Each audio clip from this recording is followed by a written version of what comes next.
नमस्कार सर्वांना. सारिका कांचनच्या दुनियेमध्ये तुमचं खूप खूप स्वागत आहे.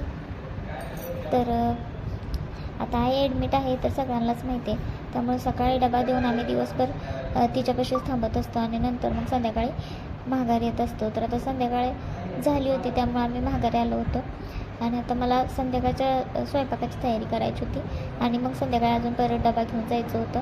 तर त्यामुळे ना मी बऱ्याच कमेंट्सला ना रिप्लाय देऊ नाही शकत. तर त्यासाठी मला खरं मनापासून आय एम सॉरी. पण त्याच्यामुळेच मी ना रिप्लाय नाही करू शकत व्हिडिओचे किंवा व्हिडिओमध्ये किंवा कमेंट्समध्ये देखील. तर ही दोघं पण आल्यापासून ना खूप कंटाळून झोपली होती, कारण दिवसभर फक्त इकडं तिकडेच होतं चालू. या डॉक्टरला भेटा, त्या डॉक्टरला भेटा, एक्सरे, MRI वगैरे असंच चालू होतं. त्यामुळे ते दोघे पण झोपले होते. रात्री भैया पण तिथंच होतं, त्यामुळं ना झोप पण झाली नव्हती त्याची. तर त्यामुळे ना मी सकाळी गडबडीत सगळंच तसंच ठेवून गेलते, फक्त डबा घेऊन. त्यामुळे मग मला भांडी पण घासायची होती आणि म्हणजे खूप असं काम पडलं होतं आणि खूप पसारा पडला होता. तर ती कसं आहे ना, ते हॉस्पिटल असल्यामुळे ना कशात लक्ष पण लागत नाही, काय करायचं काय नाही असं होतं. त्यामुळे मी फक्त गडबडीत स्वयंपाक तेवढा बनवत असते, कपडे वगैरे जे लागणार आहे तेच फक्त पिळून टाकत असते. आणि अजून एक महत्त्वाचं काम होतं, तर ते पण आम्हाला करायचं होतं. काम म्हणजे तिकडे जाणं गरजेचंच होतं, प्लस आई पण आजारी होती. त्यामुळे मी ना त्या विचारातच होते नेमकं करायचं काय. तर सकाळी भात केला होता मी, व्हेज पुलाव केला होता. तर ते एक्स्ट्राचं जे होतं ते मी काढून टाकत होते. आणि आजकाल तुम्हाला माहितीच आहे, मी कुकर खूप यूज करते, कारण गॅस वाचवण्यासाठी ना मी नेहमी आता कुकरचाच वापर करत असते. तर आणि आता तर गॅसची जास्तच भीती वाटू लागलेली आहे, कारण कसं अचानक जर गॅस संपला तर करायचं काय म्हणून. आणि आता मला बऱ्याच वेळा प्रश्न विचारला जातो की कांचन कुठे आहे, कांचन कुठे आहे, ती व्हिडिओमध्ये दिसत नाही. तर त्याच्याविषयी मी देखील तुम्हाला लवकरच सांगणार आहे. आणि आईच्या म्हणजे असं आता तुम्हाला मागे पण मी म्हटलं की मला कमेंट्सला रिप्लाय करू शकत नाही मी. तर त्याविषयी मी एक लॉंग व्हिडिओ बनवणार आहे आणि जो मी लवकरच बनवणार आहे. तर तेव्हा तुम्ही नक्की बघा. आणि ज्यांना पेशन्स नाही आहे तर त्यांना मी कमेंट्समध्ये सांगतच असते की ती माहेरी गेलेली आहे आणि ती का माहेरी गेली ना ते देखील मी तुम्हाला एका व्हिडिओमध्ये नक्की सांगेन. आणि आता दुसरं म्हणजे आईचा अचानकच सकाळी सकाळी फोन आला होता की पप्पांचा की आईला घेऊन यायला लागलो म्हणून. आणि ती अगोदरपासून काय आजारी नव्हती, पाठ वगैरे काही दुखत नव्हती तिची. तर अचानकच MRI केलं, असं डिटेक्ट झालं की तिची मणक्याची जी गादी आहे ना ती सरकलेली आहे. त्यामुळे आम्हाला तिला इमिजिएटली ॲडमिट करावं लागलं.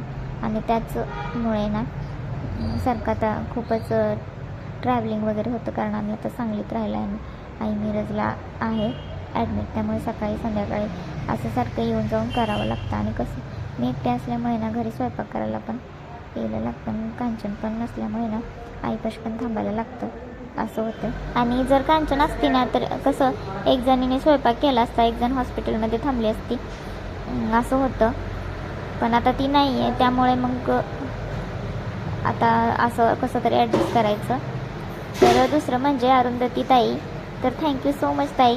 तुम्ही म्हणजे तुमचे बोलणं मला खरंच खूप छान, मला तुम्ही इथं येऊन बोलल्यासारखं वाटलं की आई हॉस्पिटलमध्ये आहे, मी येऊ का बघायला आईला, आईची काळजी घे. तर मला खूप छान वाटलं ताई तुमचे कमेंट्स वाचून. आणि मला बऱ्याच कमेंट आलेल्या आहेत, ताई मावशीची काळजी घ्या, कशी आहे आई, बरी आहे का. आणि तुमचे हे सगळं कमेंट्स वाचून ना मला खरंच खूप छान वाटतं. खरं तर मी खूप घाबरलेले आहे मनापासून की स्पाईन सर्जरी आहे आणि सगळेजणच म्हणतात की सर्जरी खूप कॉम्प्लिकेटेड असते आणि रिस्क खूप असते की पेशंट अधू होऊ शकतो, असं बरेच मला निगेटिव्ह ऐकायला भेटतं माणसांकडून. त्यामुळे मी ना खूप कन्फ्यूज आहे की काय करायचं.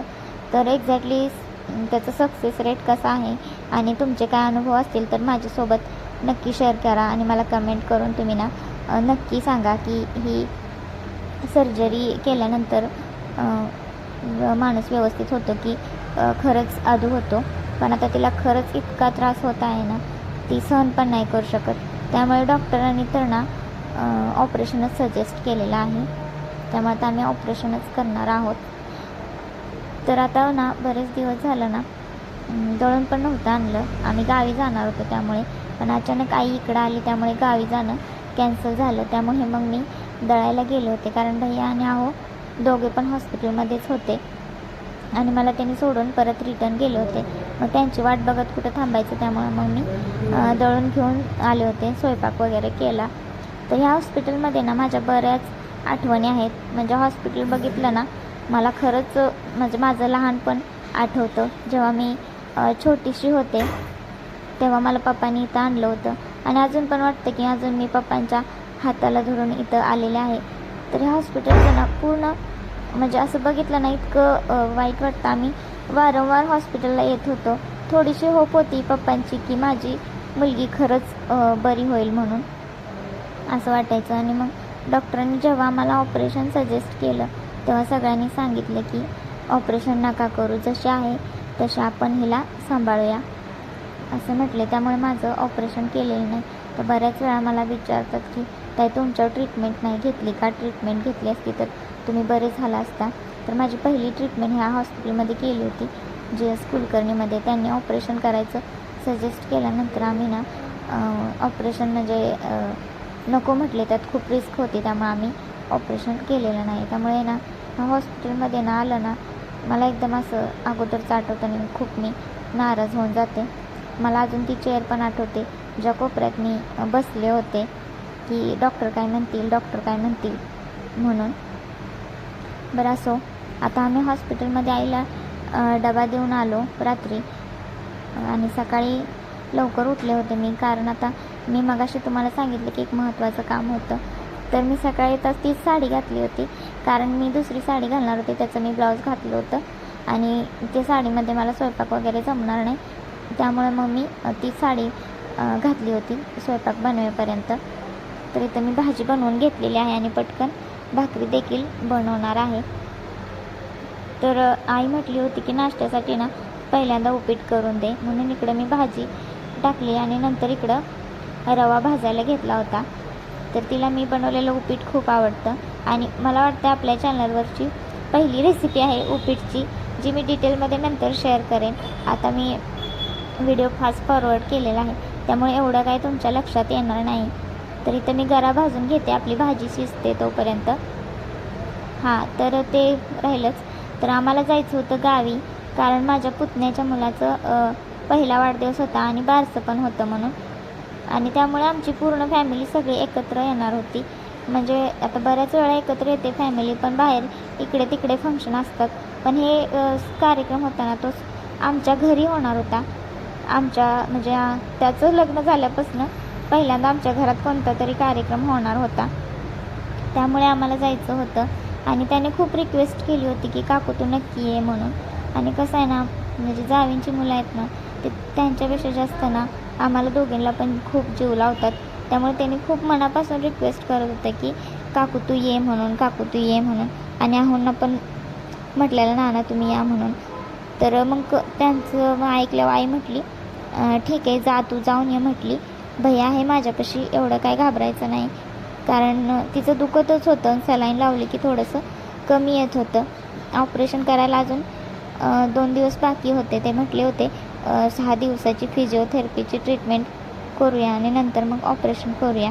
तर त्यामुळे आई म्हटली की तू जाऊन ये. त्यामुळे मग मी ना सकाळचा आणि दुपारचा डबा देऊन ना जाणार होते. संध्याकाळचं त्यांनी फक्त ॲडजस्ट करतो म्हणले काहीतरी.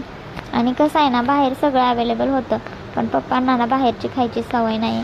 म्हणजे त्यांना पण मेडिसिन्स वगैरे चालू असतात, त्यांची पण हेल्थ ओके नसते, त्यामुळे आम्ही त्यांची पण खूप काळजी घेतो. त्यामुळे मी त्यांना ना बाहेरचं खाणं ना जास्त आम्ही अवॉइडच करत असतो.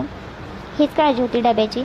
बाकी सगळ्याच गोष्टी हॉस्पिटलमध्ये कॅन्टीनमध्ये अवेलेबल होतातच, असं असतं. त्यामुळे मग मी ना इथं भाकरी करून घेतली.